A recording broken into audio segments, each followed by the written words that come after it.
Good morning, everybody. Right, let's get straight into this. Today is a lovely Thursday morning, and it's the day after I picked up my LandRover from having that clutch fitted, which those professionals, let's call them professionals, weren't able to do. So, the minute I got in there, the minute I got in that car, in my LandRover, and I pushed that clutch pedal, I knew that it was a hydraulic problem. And I said, it doesn't matter what I said anyway, I knew it was a hydraulic problem. They're telling me it wasn't, I knew it was. So there's only, well, three things. Try to count out the last one, don't want to leak. There's a master cylinder and there's a slave cylinder. Right, now one of the things, well, I've already managed to acquire a new master cylinder. That should be coming in the post, and I'm going to fit that because the slave cylinder is only 6 months old anyway. So maybe getting on for a year, I don't know. So I'm going to roll that out last. The master cylinder I've never changed in the 5 years I've owned that car, so God knows when it was changed. So I'm going to change the master cylinder first. Now I had a comment on the last video that I made, the one where I was sitting in the car and I was trying to express my annoyance that they had actually let me take the car away and pay for it in that condition. Now, that comment was, is the slave cylinder fitted upside down? And I haven't even looked at the car yet. I literally drove it to the destination of where I filmed that little video and then drove it home. Haven't looked underneath the bonnet, haven't looked anywhere. So, this is a good point, because if the slave cylinder is the way it works, how can we demonstrate the way that it works? Here we go, look. This pack of engine bearings, right? This is a slave cylinder. This is our slave cylinder, right?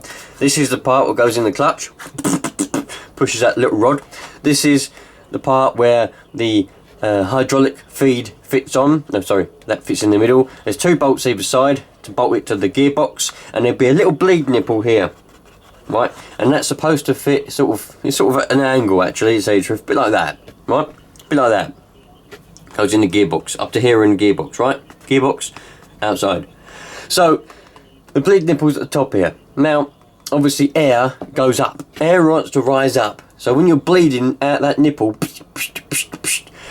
air wants to come up, out there like that. Well, if it's upside down, and you're trying to bleed it out here, all the air's going to be up here, going in our piston. There's a little piston inside here. All the air's going to be going in there, and it ain't going to want to come out of here.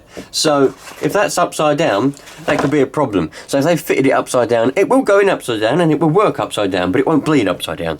So if that's happened, that will be our sole problem, more than likely, given the fact that it failed suddenly after they'd taken it apart. It was working fine before they took it apart, and yet it doesn't work after they've taken it apart. So that may be the thing, but I don't know whether they've done that. I haven't looked yet.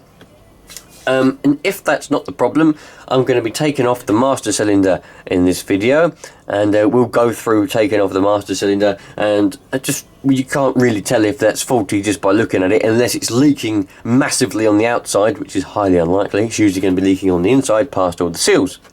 So that's a fairly simple job to take that off. It's just behind the clutch pedal, so we're going to have a look. Right, so that we can see from here that perhaps unfortunately, or maybe fortunately, I don't know, if we can get a focus on it, it's not upside down. As you can see, that little pipe what comes down and goes into the bottom of that, or the end of it, that's the slave cylinder. See where it's bolted into the gearbox. Now that little nipple there, that's what could have been upside down. Can't seem to get much of a focus on it, but that's what could have been upside down, but it's not, so we'll leave that and we'll move on. Yeah, I can't say I'm particularly happy with the work what they've done. Look, they've left it like that. I haven't put all this back properly. Oh, I'm not very happy at all. But I'm going to go into that in a minute. At the moment, let's concentrate on the reason why I think we need to change the master cylinder. Now, this is the trouble with what I've got. There should be... This is just a play in the pedal linkage. Now that after that should be pressure. I shouldn't be able to push this with my fingers. That should be doof, then pressure. Shouldn't be able to push it with my fingers. It should be only be able to push it with your feet. However, I can go all the way down to there. All that is free travel. That shouldn't be like that. That's all spongy, see? It's almost as if there's air in it. Which there may well be, I don't know.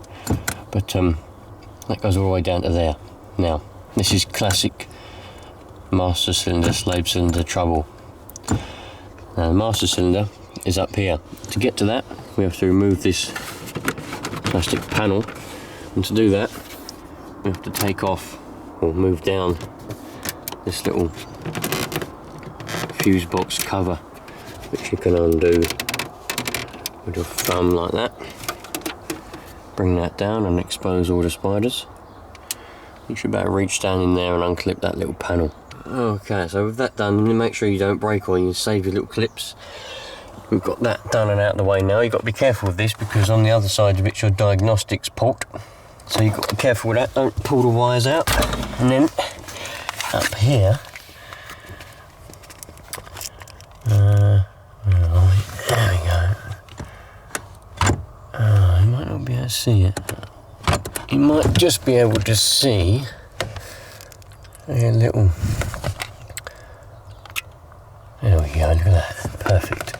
Right, you can see the pedal. The pedal goes up and is attached by a little pin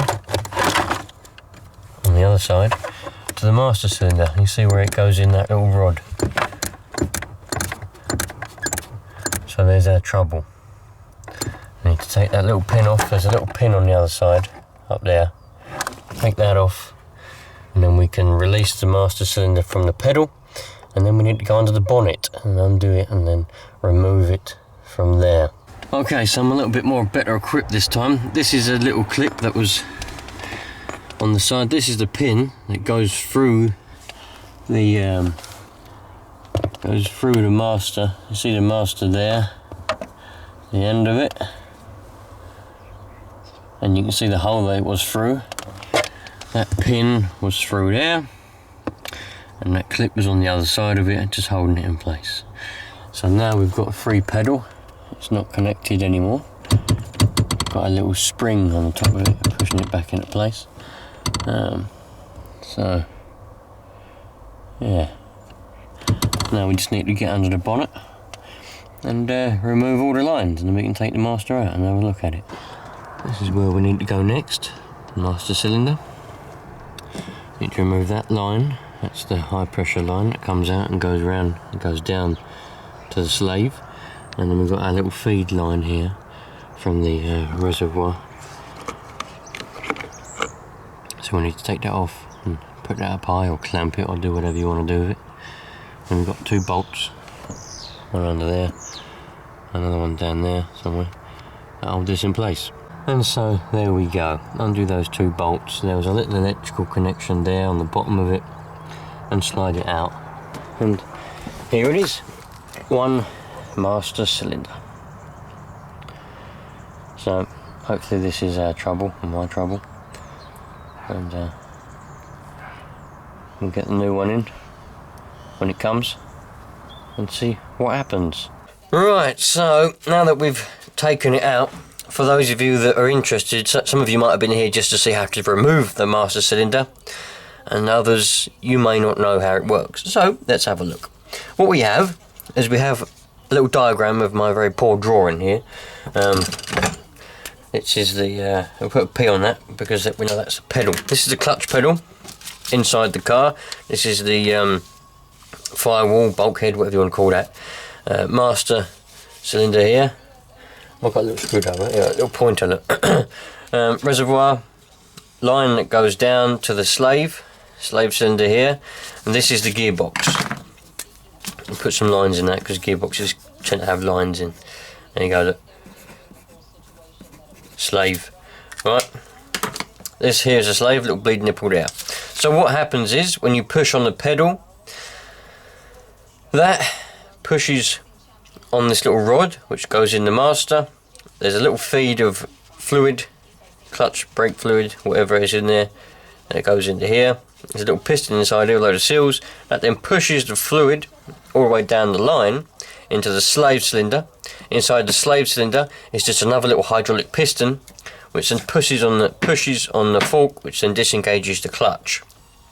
Now, that's how it works. Now, it can be, there's not much that can go wrong within this, because as you can see, there's not many components. There's a master cylinder and a slave cylinder, both of which are hydraulic pistons, hydraulic cylinders, and work in the same way as any hydraulics do. So usually when you get the problem that I've got is where there's loss of resistance, it's going to be that, or it's going to be that, or you may have a leak on any of the fittings or whatever, but more commonly it's one or the other. So my slave cylinder down here went approximately, I can't remember exactly, but just for the sake of it, I'm going to say about a year ago. I don't think it was, I think about 6 months. But anyway, that's a relatively new slave cylinder. Yeah, I had the same symptoms then as I have got this time. But because that's the newer one, and the master, I've never changed, and I've owned that car for 5 years. So I don't know when it was last changed. I think it has been changed in the past because the bolts that hold it on aren't the original bolts. So, this is what I'm changing, this master cylinder, which is this here. Okay? So when this goes wrong, there's internal seals, and when you push on the pedal and try and push the rod in, the piston in, the fluid, instead of getting pushed down the lines, it just all kind of goes past the seals inside and might go back into the reservoir or leak out or do something. But anyway, it doesn't do what it's supposed to do. That's what happens when a hydraulic ram fouls. The oil doesn't get pushed in the right way, it all goes around the seals and just ends up going anywhere else. When you've got air in the system and it's not bled properly, let's say we've got a little air pocket here. Just for example, this here, we've got a little air pocket in our line. Okay, so we've got fluid all the way up to here, and then we've got fluid after here. All this is just nice fluid, but here we've got a little air pocket in our line. Now the fluid doesn't compress, or at least not as well as air. Air, if you've got a little air pocket, so there's an air pocket in between my hands, and this is a sealed thing, it will compress. So when you push on this pedal, this air pocket, let's do it this way, this air pocket will compress inwards. Alright, so the movement on the pedal will be counteracted, I suppose is the word, by the compression in the air. And you won't be moving the slave cylinder out to disengage the clutch. Same as with brakes. Brakes are a piston, if you've got disc brakes, and if you've got air in the system, the air compresses, and you know, you get that spongy pedal, where the pedal feels like it's spongy. It should feel firm, it should just go, but it doesn't. So that's what air does. So I'm working on process of elimination at the moment, because that's the newest one. I'm changing the oldest one, and if that doesn't work, I'll then change the slave anyway, just in case that's faulty. And then if it still doesn't work, there's not a lot else to go wrong, so that should fix my spongy pedal problem. So there we go.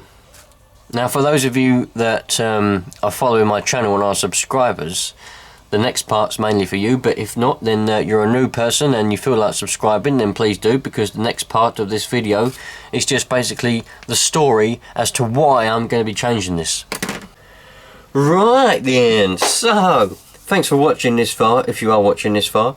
The reason why I made the video yesterday, didn't I, and I uploaded it a bit prematurely. I uploaded it yesterday because, well, I didn't feel like it would fit into schedule of a video. It was just kind of a express my annoyance video. Do you know what I mean? Now the reason that I didn't change the clutch myself, I don't have the right equipment, blah blah blah. So I'm annoyed because my trust is very, very hard to earn. Probably the best person that would be able to tell anybody that is my wife. It took her a long time to earn my trust. I still don't trust her in some aspects. I would never trust her with my car. Anyway, and I always say to everybody, never take your car to, or anything, to somebody to repair it, unless, if it's something that you can do. If it's something you can't do, then fair enough, you've got to do it. If whatever needs to be done to your car needs specialist equipment that costs thousands of pounds and it's not, you can't buy it, then you're going to have to take it to them. Now, that's why I do nearly everything, about 98% of things to my cars myself. Because if I can do it, I mean, well, if they can do it with only basic tools, spanners, sockets and things like that, things that I've got or I can buy because they're relatively cheap, then I'm going to do it. Because why should I pay somebody else to do something that I can do? When it comes to something that I can't do because of, well, it's ultimately money, you know. If they're a business, they can spend £10,000 on some equipment and it'll pay itself back. So that's how businesses work. But for a little average person like me that would only be doing this job probably once or twice, or maybe not even just once, you know, it ain't worth it. So then I take it to them. I didn't have the equipment in order to change my clutch in the LandRover, because really you can do it on the floor, and I know a lot of people do, and a lot of you people up north like to do it like on the floor. And I had to go in the past, but it weren't something that I was interested in. I haven't got any friends. I literally have no friends, and it's a two-person job on the floor, really, and I literally have no friends, and the family members I have are not interested in cars whatsoever. They have no idea what they're doing. You need two people that really have an idea of what they're doing. So I just thought to myself, well, I'll take it to a professional. I'll take it to the old transmission shop down in Canby there, and I'll just have to pay them to do it. So I was annoyed because they couldn't do it. They fitted it, but it didn't work, and then they charged me twice for doing it, and they let me leave. They let me pick the car up and drive it when it was undrivable. It is not drivable like that. It's dangerous, if anything else. That's why I was annoyed that they still took my money. Now, a lesson that I have learned from talking to the people that I have talked to in my life is never withhold any payments. Pay them, sort the problem out, and then go and ask them for money back, and if needs be, go and speak to a lawyer. Now, hopefully it won't come that far, but I paid them. I'm going to fix the problem myself, and then I'll go to them and I'll say, look, you made this mistake. This is the mistake you made. I've gone and fixed it myself. I mean, what bloody customer should have to fix work that they've paid you to do? Eh? What's going on? So that's why I made that video, because I was a bit annoyed about that, to tell you the truth, and I still am. But it's the next day, so I've taken that master out, got a new one on the way, and whenever that arrives, we'll be fitting that and we'll be seeing what happens. And then if not, we'll just have to change that slave cylinder. So I got a lot of comments on that video. Thanks everyone for the support and comments that you did put on there, and thanks everyone for watching. We're getting, you know, we're getting to be a good old little channel now. It's really good. So have a good day everyone, take care, and see you on the next one.